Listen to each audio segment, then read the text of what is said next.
gato mbonye iby'agahato bikorerwa munsi y'ubugande, mbona n'amarira y'abarengana babuze kirengera. Ububasha bwari bufitwe n'ababarenganye, nicyo cyatumye nshima bapfukuta abazima bakiriho.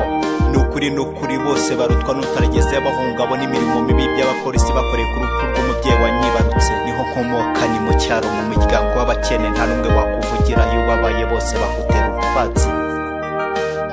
Ndakwibuka mama, urupfu wapfuye wanteye agahinda kenshi mu mutima, bituma nibaza icyo wazize, kandi wari inyangamugayo kuri bose.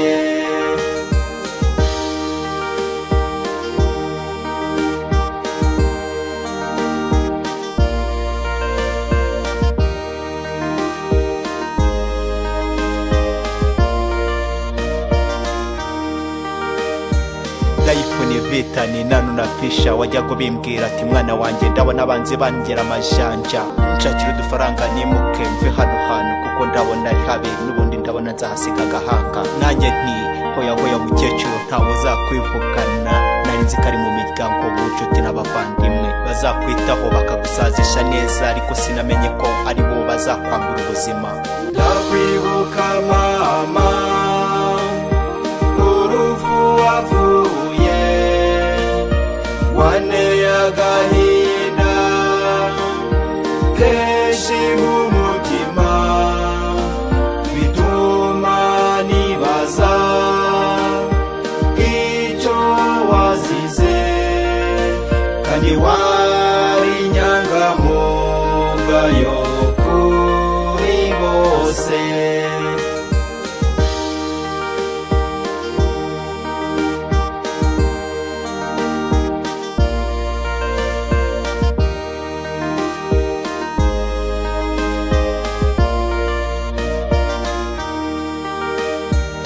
Appreciate Mr. Patrick for support you gave to me. Thank you so much, I never forget. Sinzi icyo nakwitura, wankoreye ibyo abavandimwe batari kunkorera. Wankuye ishyamba, wankuye ishyanga. Nkuru nziza, uri umubyeyi mwiza, warandeze urankuza, dore ubu ndakuze, nanjye ndimo ndiga kwiteza imbere nk'abandi bose. Olivier, uri umuvandimwe for life. Ndakwibuka mama, urupfu wapfuye wanteye agahinda kenshi mu mutima, bituma nibaza icyo wazize, kandi wari inyangamugayo kuri bose. Ndakwibuka mama, urupfu wapfuye wanteye agahinda kenshi mu mutima, bituma nibaza icyo wazize, kandi wari inyangamugayo kuri bose.